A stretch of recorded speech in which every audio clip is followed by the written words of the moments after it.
Howdy folks, you're listening to Smarticus Tells History, the podcast where we discuss some of the wacky and crazy stories your friends may have told you. So sit down, have a beer or two, and let's learn a thing or two. Hello ladies and gentlemen, once again I'd like to thank you for listening to the show and welcome back for episode number 3.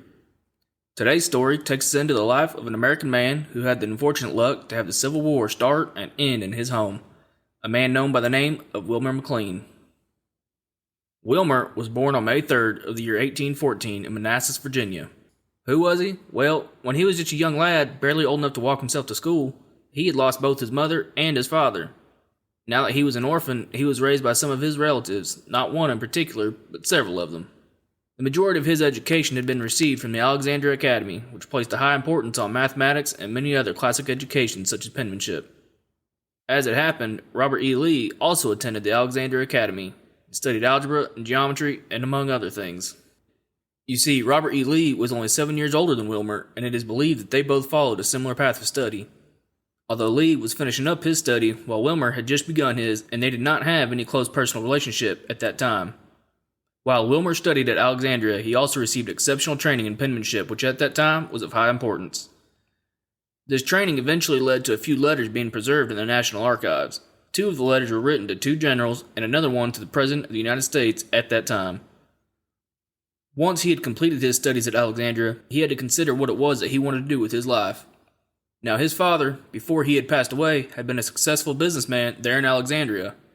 Many of his father's friends would be more than grateful to take on one of his sons and encourage them to start a career as a commercial businessman in Alexandria. The other option, it would seem, was that he could have chosen to pursue what was that of an occupation in government service. His 2 brothers, Samuel and Anthony, had both chosen this path. Wilmer decided to go on ahead and go into wholesale and retail grocery business. This chosen line of work was a large investment, as it was a new system and at the time was made profitable largely by the coming and going of ships at Alexandria's port.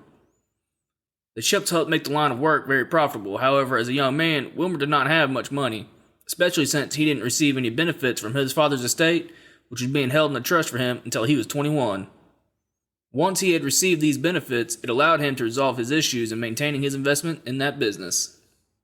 Now, Mclean was never part of the Confederate Army. However, he was likely a member of the Alexandria Militia, as all men between the ages of 18 and 45 were required to enroll, much like today. And at that time, the militia was required to meet annually and had to take part in public functions such as presidential inaugurations, like that of President Taylor on March 5th of 1849. In numerous different writings, Wilmer Mclean is often referred to having the title of Major, though he was in fact a civilian. All the records about him in the National Archives are located in the civilian file. Now, as it were, if it were not for the death of a man named John Seddon Mason, no one may even have heard of little old Wilmer Mclean. You see, Wilmer married a woman by the name of Virginia Beverly Huey Mason, who was John Mason's widow. Virginia's grandfather was Bernard Huey, whom owned 145 acres of land that would later become part of the Yorkshire estate, where the Mcleans lived after they were married. You see, tensions were high between the North and the South and had been steadily growing, and on July 17, 1861, Mclean made an offer to General Beauregard to use his house as headquarters for the war, and later as a hospital. It was agreed upon that the Confederate Army would pay the rent to the Mclean family in a total sum of $825, which is roughly $21,000 today. Now, that is over the course of the entire war. Now, Mclean was a businessman, and he made use of that war. By using the Union blockade to the Confederates, he was able to run sugar and numerous other supplies and made himself a nice little nest egg of a small fortune. The following night, on July 18, 1861, as Beauregard was sitting at the dining table of the Mclean home, a cannonball suddenly exploded through the fireplace and into the kitchen. Now, there is a passage in the general's diary that reads, "A comical effect of this artillery flight was the destruction of the dinner of myself and staff by a Federal shell that fell into the fireplace of my headquarters at the Mclean house." That cannonball was the start of the first Battle of the Bull Run, and marked the point in time that the Civil War had begun in full. Although it is important to note that the official start of the Civil War was in fact at Fort Sumter on April 12, 1861. After about a year, the second Battle of the Bull Run had started, and Wilmer had begun to understandably fear for his family's life. His house and land was now practically torn to shreds due to the war, so he decided to relocate his family over 100 miles to Southern Virginia. It was there he found a nice 2-story home in Appomattox, Virginia. He had planned and hoped that it would be far enough away from the war. Well, he was wrong. Although it took a few years of peace and quiet, the war had found him once again with the Battle of Appomattox Courthouse, which began on April 9th, 1865. You see, General Robert E. Lee had been forced to flee Richmond and head west in the hopes that he could find some Confederate soldiers in North Carolina. The Union troops had followed Lee, where he made his last stand at the Appomattox Courthouse. Lee had then sent a messenger to the McLean household and informed him that Lee had intended to surrender and he wanted to know a location that he could do so. Wilmer Mclean showed the messenger a few locations, however only his home once again was deemed suitable by the messenger. On April 9th, General Robert E. Lee and Lieutenant General Ulysses S. Grant met in McLean's parlor, where Lee officially surrendered. The condition to the surrender was that none of Lee's soldiers would be held for treason or be sent to prison. They would be allowed to leave, and those soldiers that were starving were fed with rations.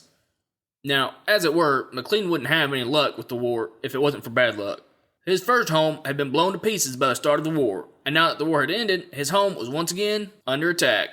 But this time, soldiers were taking souvenirs such as chairs, tables, and other random household items. McLean began to protest that his house was being robbed. Some of the soldiers began to offer him money instead. Items such as the table that the surrender had been signed upon by Lee and Grant was sold to General Edward Ord for $40, which today is about $1,000.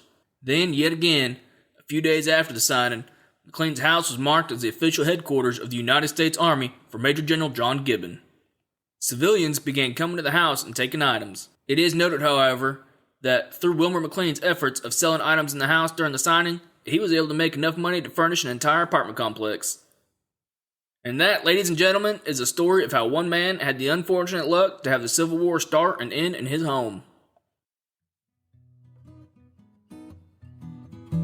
I hope you guys enjoyed the show, and if you have heard any wacky and crazy stories that you want told here, you can go to our Facebook page at Smarticus Tales History and leave a comment. Now, with that being said, I'll see you next time, and you guys have a wonderful, fantastic, and awesome day. Bye now.